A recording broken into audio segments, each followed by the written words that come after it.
What's up guys, my name is Ace, and today I wanted to talk about some of the Warzone 2 leaks that have been coming out lately, especially one that just came out today from Tom Henderson, but I'm also going to be talking about some that came out initially from Nero Cinema, and much of that has been corroborated now by other leakers in the community. And let's just dive right into this and talk about the new leak that just came out today from Tom Henderson. This is an interrogation feature that will apparently be featured in Warzone 2. And the way this is described is when you down an enemy player, you can approach that player while they're on the ground just bleeding out, and you will get a prompt to interrogate them. Now, if you choose to interrogate them, you perform an execution style animation, and once you kill the player with that finishing move, their teammates' locations will now be shown on the minimap. And as it is right now in their testing phases, apparently this animation will take about 6 seconds, so that's quite a long time putting you out of the fight and putting yourself at risk by performing an interrogation, so there is a risk-reward element to that.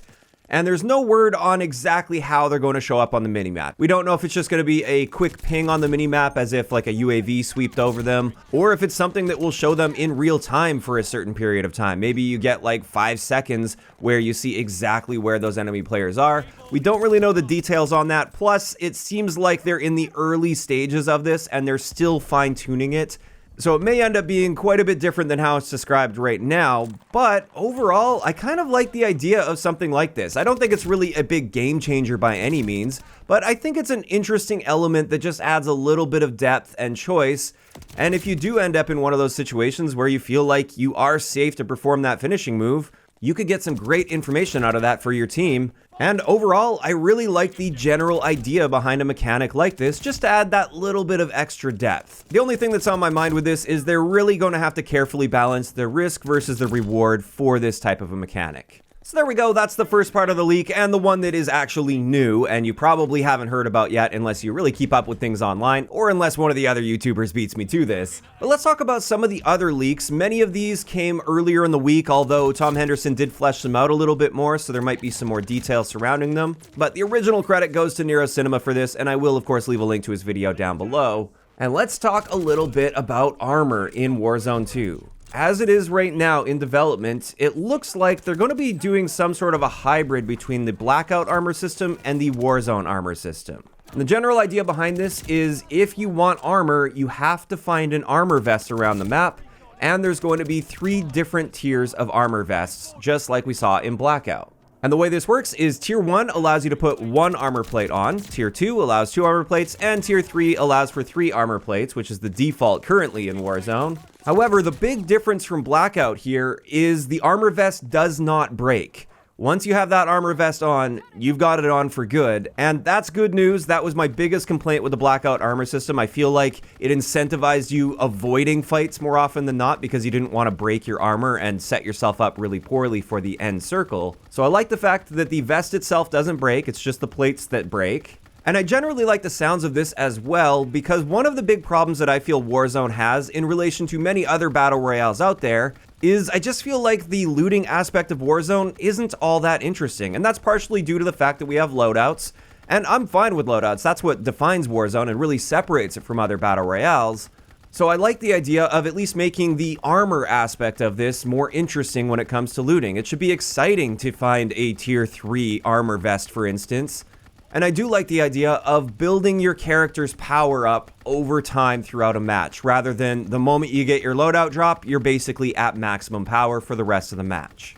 Now, at the same time, this does reduce some of the consistency in the game, because now people aren't on a level playing field as far as how many armor plates they can potentially have on them at any given time.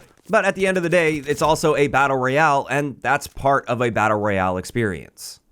As for the next section we're going to talk about here, this is a bag system, which is apparently coming to Warzone 2. Now, it's very likely we're going to have a bag system like this for the DMZ mode, which is rumored to be an extraction-style game mode like Escape from Tarkov. But even in Warzone, it looks like we may have a bag system with inventory that we have to manage. And according to Tom Henderson here, you're going to have a certain number of slots in the bag, and everything from ammo to kill streaks to the guns that you have all take up slots within your bag. And there are going to be different tiers of bags as well, from Tier 1 up to Tier 3, each tier giving you extra slots to carry items with. And with this one, I'm gonna be honest, I don't like the sounds of this for Warzone 2. Obviously for DMZ, this is what I expected, is to have a bag system like this. But when it comes to Warzone itself, I don't like the idea of having a bag and an inventory system, largely just because we now have cross-input play with Warzone. And I assume that is going to be carrying over with Warzone 2,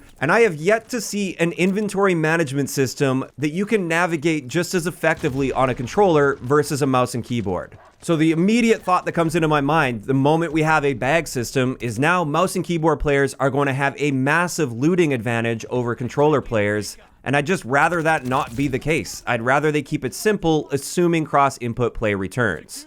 As for the next leak that came earlier this week, apparently in Warzone 2, they're playing around with the idea of adding pro perks into the game. Pro perks will be obtainable by looting Strongholds, which is going to be the next item we talk about toward the end of the video. Although he did say that some pro perks were on predetermined classes in the recent Warzone 2 playtests. So it seems like they're not entirely sure how they're going to handle this. On one hand, it was looking like they were going to make it so you get the base version of the perks in your loadouts, but if you want the pro version, which gives you extra characteristics or a buffed version of the perk, you have to find those pro perks in order for it to be active for you. And this is one of those areas where I don't even know if I can share much of an opinion on this until I see how it works for myself. I think pro perks could be implemented in very interesting ways in Warzone 2 potentially, but I also feel like if it's not implemented properly, there could be issues there as well. So at this point, I'm basically just going to reserve judgment and wait to see what we get. This may be great, or it may be terrible. I really don't know. But finally, for these leaks, let's talk about Strongholds. Now, when it comes to Strongholds, these are going to be locations scattered around the Warzone 2 map that are guarded by AI players. So that is quite interesting to hear. There's going to be AI soldiers in certain areas of the Warzone map, apparently. But with these Strongholds, there are objectives within them, and by completing the objectives, it will grant you a loadout in addition to other goodies like pro perks and kill streaks. So it almost seems like these Strongholds are an evolution of like the bunker system that they would have, where you had to complete some kind of an Easter egg to access the bunkers that would then get you all this great gear. It kind of seems like they're taking the basic idea of that and really expanding on it and making it more common throughout the map as well.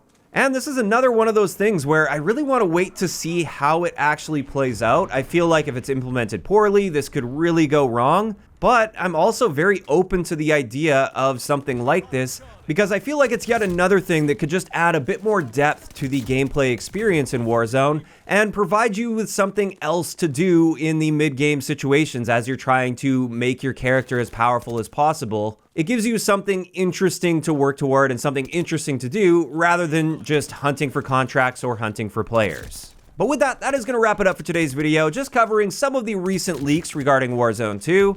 As with all leaks, take it with a grain of salt. There's still a lot of development time to go, so even if these leaks are currently accurate, things could change drastically by the time we see any gameplay from it. But this is where I want to hear from you guys in the comment section down below. What are you thinking about these leaks so far? Like, what do you think about the idea of interrogation, the new hybrid style armor system, as well as having bags and an inventory to manage for Warzone 2? Just let me know all of those thoughts down below. If you enjoyed the video, a like rating is always appreciated. And don't forget to subscribe for more if you haven't already. I'll talk to you guys next time.